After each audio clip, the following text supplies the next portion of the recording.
morning guys, second day here in La Union.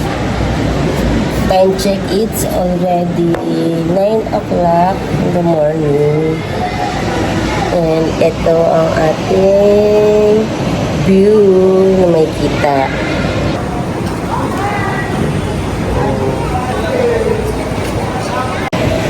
Grabe, ang ganda ng view, diba? And super late na rin kami natulog dahil super na-enjoy namin yung swimming kagabi. And late na rin kami nakapag-dinner. Kaya hindi na ako nakapag-vlog. And ngayon naman, bababa kami sa kanilang resto para mag-breakfast. Kaya, siya. Ay, dito. Ay, lang.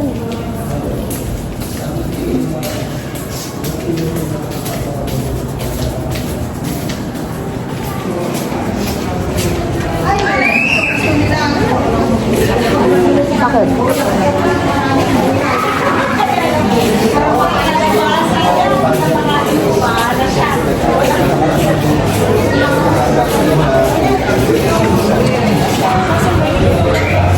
Room 311? Yes. Andito na po silang lahat. Ang tatlo pa lang kami. Enjoy your breakfast. Okay, thank you.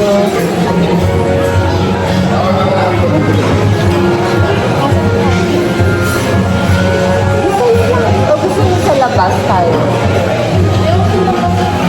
Gusto mo mo?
Ayan guys, time check. It's already 11 a.m. And maya-maya mag-check out na rin tayo.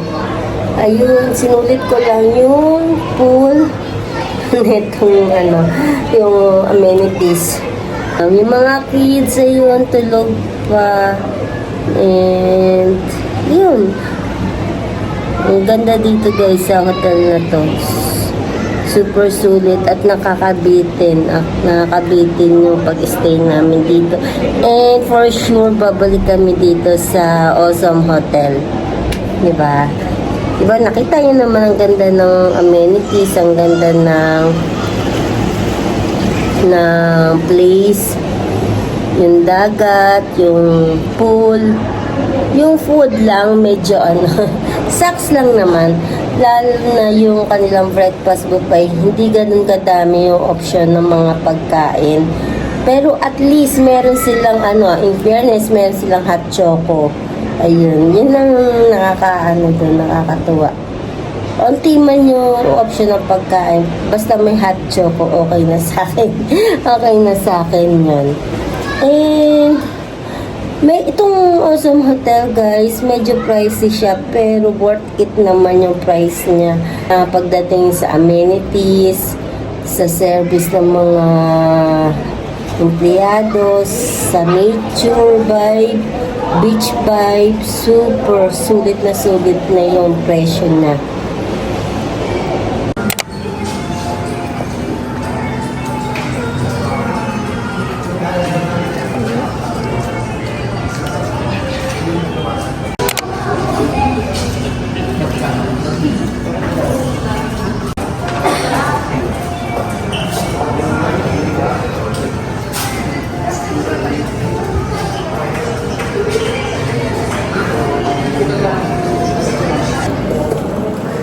Ayan guys, mag-check out na kami. Bye-bye, Ozone. Mga miss ko rito, super bitin yung 2 days and 1 night. Ay, ang ganda ng view.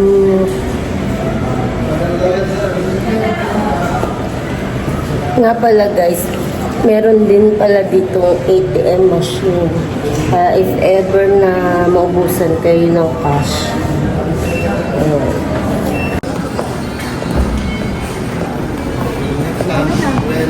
Ayaw ko pang umalis.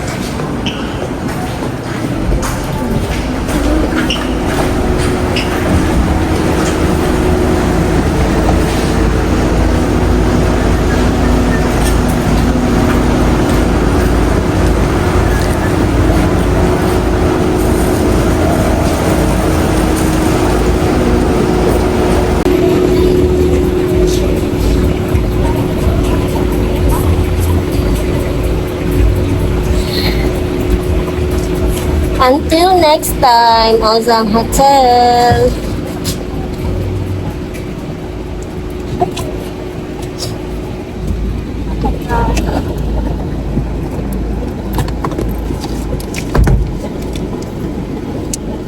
Shall we? SM City La Union. Ano, baka walang parking. Ano ito, kaka-open lang eh. Talaga ba? Oo. Kaka-open lang nito. Oo, kaya Ayan, sisilipin natin ngayon yung bagong bukas na SM La Union. Kung ano bang meron. Same lang naman. Pero dito na rin kami magla-lunch.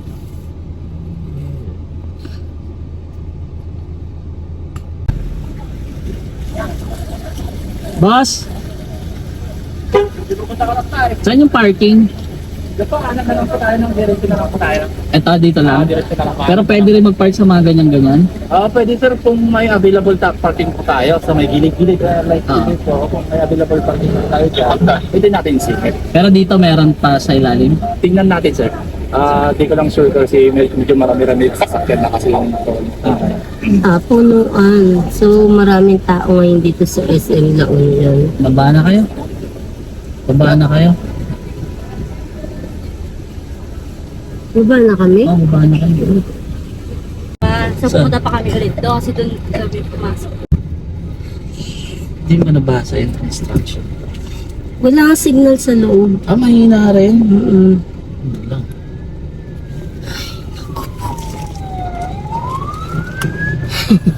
Ang galing ng marketing ng SM. Maling decision yung pumasok pa tayo ng SM. Pero ang galing ng marketing nila, napuno na nila yung buong parking. Overflowing pa.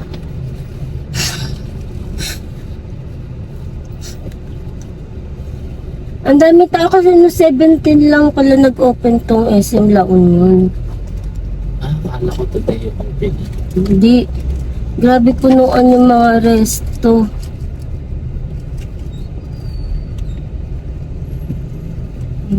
Pagod lang kakalakad. Gutom pa. Sinula ako ma-parking. Puno yung parking. Walang... Nakahanap na nga kami ng resto na pwede kumain. Wala namang mapagparkan. Sabi niyo kontis lang ba? Oo nga, kontis. Mayroon. Pa-order na nga kami. Sabi mo, alis na. Doon na ako nagantay. Daming tao, no? Ibig sabihin maraming tao. Dami. Saka parang maliliit lang yung space ng mga resto din kasi.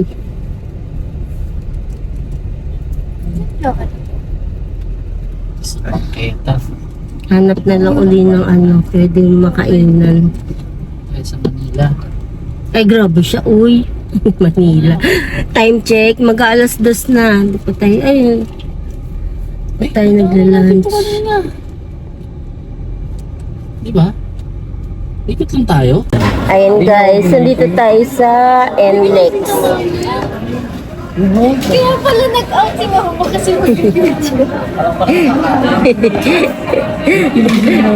Dito na tayo inabot na ginaganan ka na nga. lunch na, dinner na rin. Kasi anong oras na? Time check, it's already 5:30. Ba't sinampal nyo ako, ganun? Hindi mo malayan. Nandito tayo sa Kenny.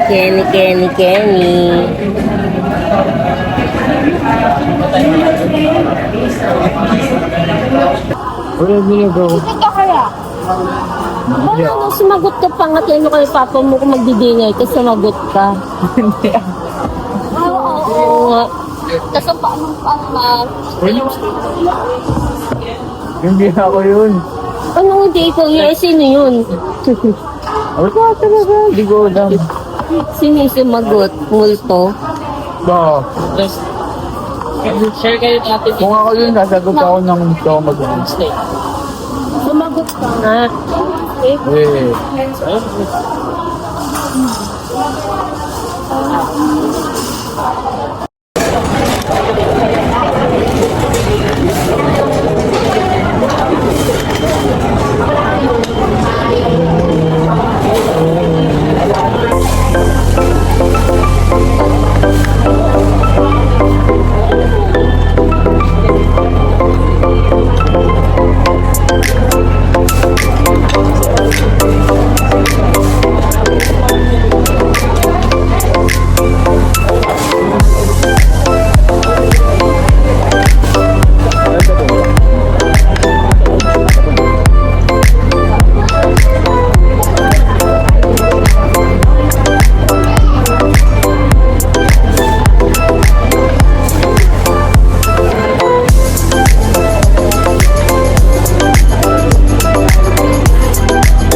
Ito yan po na.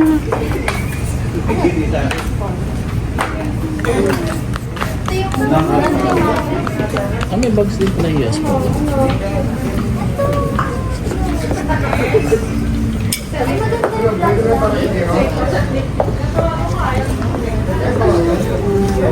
May mga bag pala. Mga branded ba yung mga nandito? Paano nasabi?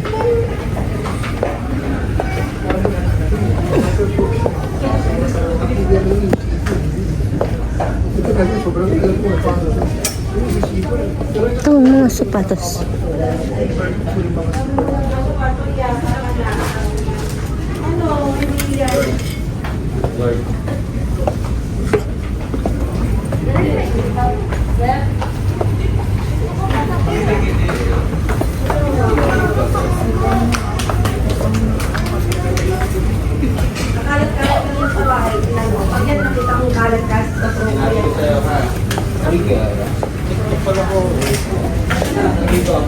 Sale.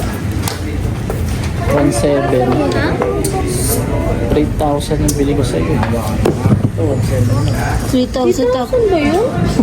Inaano-ano lang ni Mika.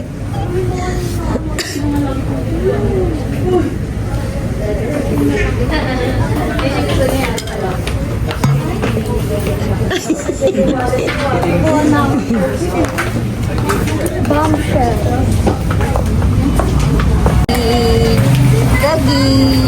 Ay, parang si Tepano.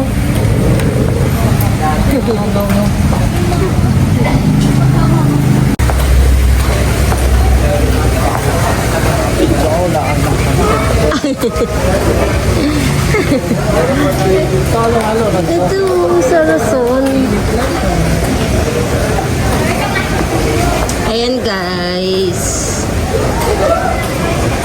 Lalakad-lakad lang kami dito sa stopover.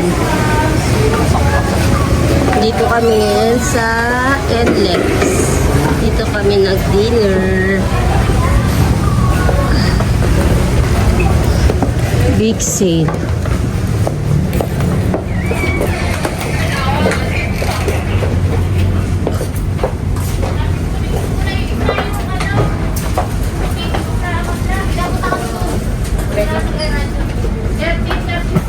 Lang natin. Na-stress sila sa pabango. Pabango mo?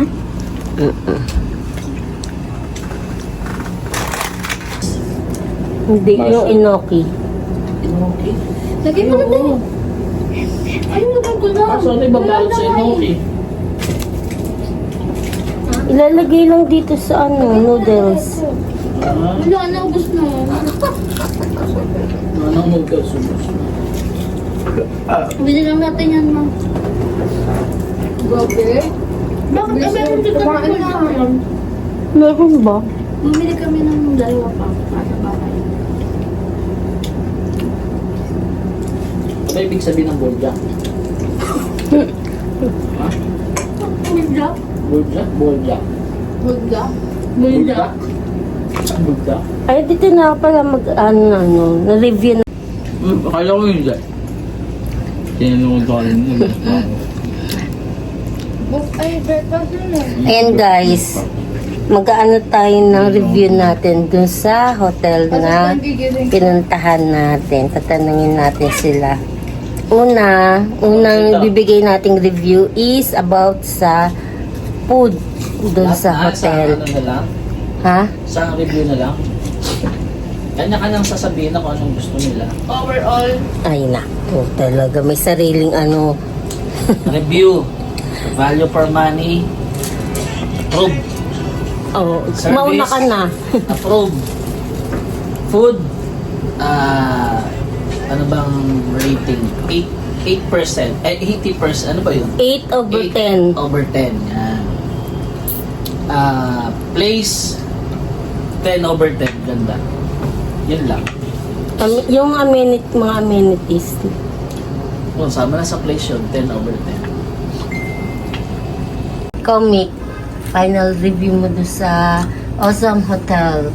overall, Overall, food, amenities, place. 9 over 10. Wala lang, pangit lang. Hindi, breakfast lang may pangit. Di mo nagustuhan yung breakfast kasi onti yung yung pagpipilian sa breakfast. More on sila, Filipino cuisine, yung mga breakfast nila. Ikaw, Teng. Kagabi sabi ko 9.5.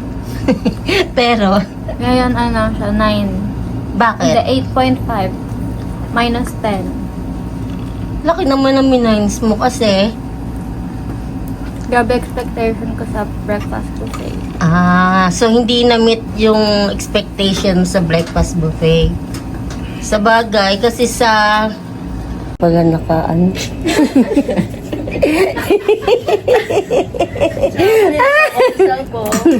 Ayan, yung Awesome Hotel kasi is 4-star hotel. So, sobrang laki na expectation ni Thea regarding sa kanilang breakfast buffet. Ayan. So, bumaba yung kanyang rate. Kagabi is 9.5. Ngayon, ano na lang, Teng? 8.5. Ayan. Ano rate mo doon sa hotel? Di ba mag-read? Di naman ako nakapag-dinner tsaka breakfast eh. Uy, anong hindi ka napag-dinner? Di ba nag-take out kami ng dinner? Anong masabi mo doon? Eh, sa amenities na lang. Ano masabi mo sa amenities saka sa place? Sa akin, 10 out of 10. Na yung place? Eh, yung about sa service ng mga ano doon? 9. 9. Ay, nako. Tulog kasi ng tulog. Ikaw. Review. Teng. Ay, wala. Review mo doon sa hotel. 9. 9? Ano yung 9 sa, ano ba yan? Amenities, place, Sa food? lahat. Overall na.